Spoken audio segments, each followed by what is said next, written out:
The strength of the Tongan culture is in the Kava. There's no ranking, and people come here as they are. It's actually a way of life for people. When you look at the Kava circle, it's always evolving. What we do now would not have been done 150 years ago. Challenge is, how do we keep the spirit and the true Pacifica values in a very non-Pacifica area?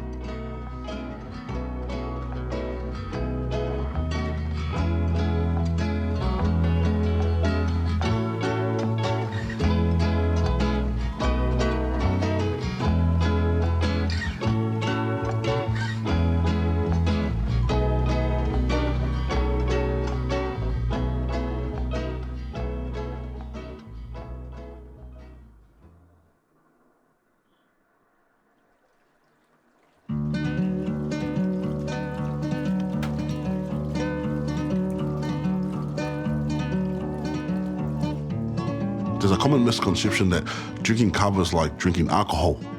It's a non-alcoholic beverage. It doesn't impair any of your senses in terms of vision or your sense of space and your timing. It doesn't do that. What kava does is actually gets you to a more relaxed state. What it allows us to do is to tala noa, to sing, to laugh, and to banter. It's a more relaxed format. It provides for a place for different generations to meet, interact. I think the reason why it's the only Kava club left in the city is, one, is because we're fortunate to be one of the only remaining Tongan families in the area, and two, is its uniqueness in terms of the music. It looks like we're just drinking kava and singing random songs, and it's not. It's a form of social theatre. My job on a normal faikava evening is to sense the mood of the people within that kava sitting and be able to make them feel relaxed and then take them on a musical journey throughout Tonga.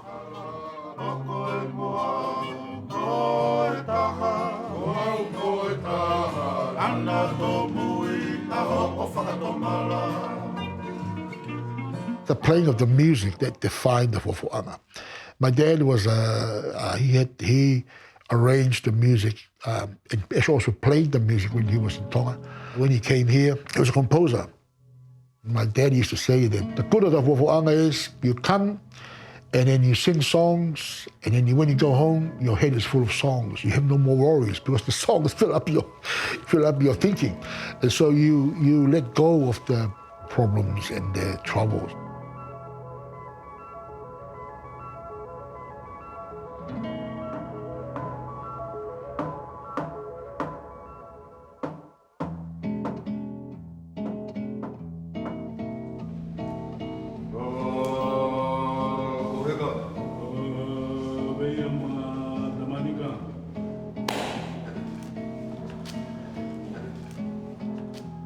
We're at the United Church of Tonga.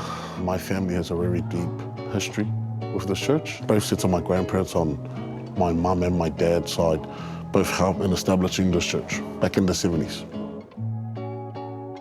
My grandfather, who started the fofo'anga kalapu here, was also a founding member of this church too. Members who have since passed away, who were part of founding this church, were also a deep part of the fofo'anga kalapu itself. We had a very marginalised cross-section of Tongan society at the time that unemployed, loved their kava music, and they would form at night to drink kava and talk about the day's happenings.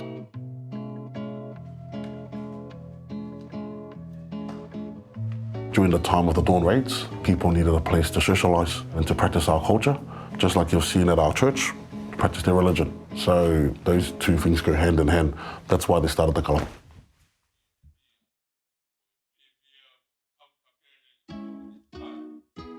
So my dad, he led the fofo'anga in Tonga before he came. Then he started it in our house. You know, it was only about maybe 5 or 6 of them. And then it just grew and grew, and now we have 13 branches throughout New Zealand. If you look at my family, we provide a house that has been hosting people for 45 years now.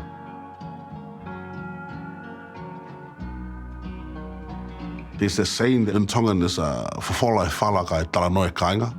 We roll out the mat each night. That's what my family does. I roll out the mat on the Wednesday nights or whatever night the Kava Club runs, and whoever comes through that door is open to come and listen to our Tongan music and banter. You've basically become a proper community hub. The fofo'anga has Tongan language programs. We've got a food bank. We've won music competitions. It's a safe space for youth. It's a safe space for elderly.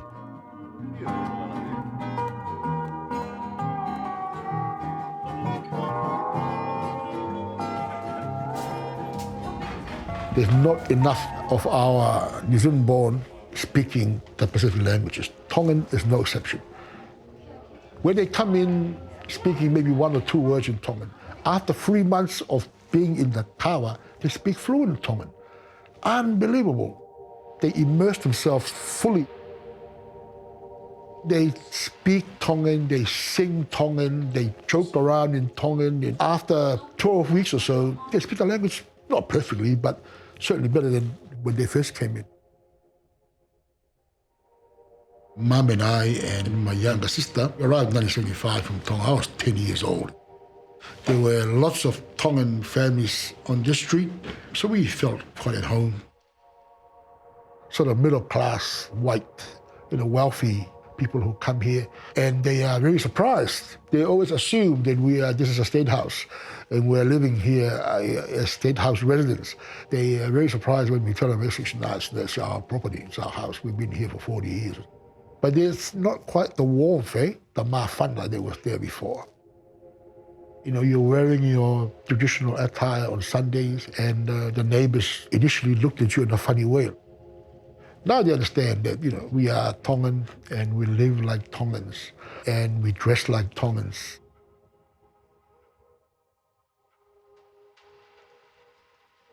My grandfather, he was a musician, so he would write songs and also put music to the songs as well.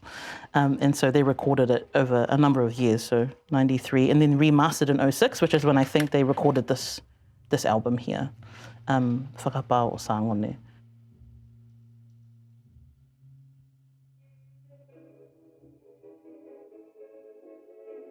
School, if people would ask, where do you live? They'd assume we'd live out in South Auckland. It was just a stereotype associated with islanders not being here anymore. I'm glad that we're talking about it a bit more to sort of make the invisible visible, I guess, again.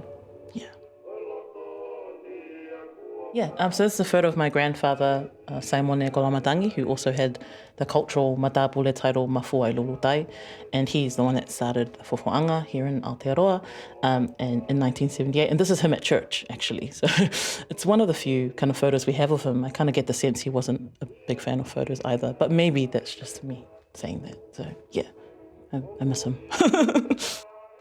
There's a lot of nostalgia attached to having something like this, like a community group still here in the inner city, because a lot of people come back and they used to live here in Grey Lynn or in Ponsonby. It's kind of like a trip down memory lane when they come back here every week. I know some people have misconceptions about the role of women and also the participation of women in something like Kava culture. It's not like women don't drink Kava. It's just that with the fofo'anga, they don't. I mean, especially in diaspora, it's a little bit different. I've grown up thinking that men hold the authority, but women hold the rank. And my auntie is the highest in our family, and my grandfather's sister was the highest as well, who I'm named after. So I think it comes with different responsibilities as well. So I'd always thought it balanced each other out. I think as a Tongan woman, it's actually quite empowering to hold space in your own way. This is their space, and I don't think it takes anything away from me being a Tongan woman to not be a part of Kava. And I know there are spaces for Tongan women, we do that as well. Well, like in the Kava circle, its relevance depends on the people who are part of that circle. I think there's a challenge for New Zealand-born Tongans, such as myself, to carry on the culture. I think that's probably the challenge with the kalapus at right now, is to be constantly evolving, constantly looking to challenge its members to think outside the box. To be able to hold space for people and to be able to offer this every week, it comes with a lot of responsibility. The tapestry of the kalapu and its history is constantly being woven. If we were to lose the kalapu and my family wasn't to run it anymore, then the actual ngatu or the tapestry that's been constantly woven into would actually be lost.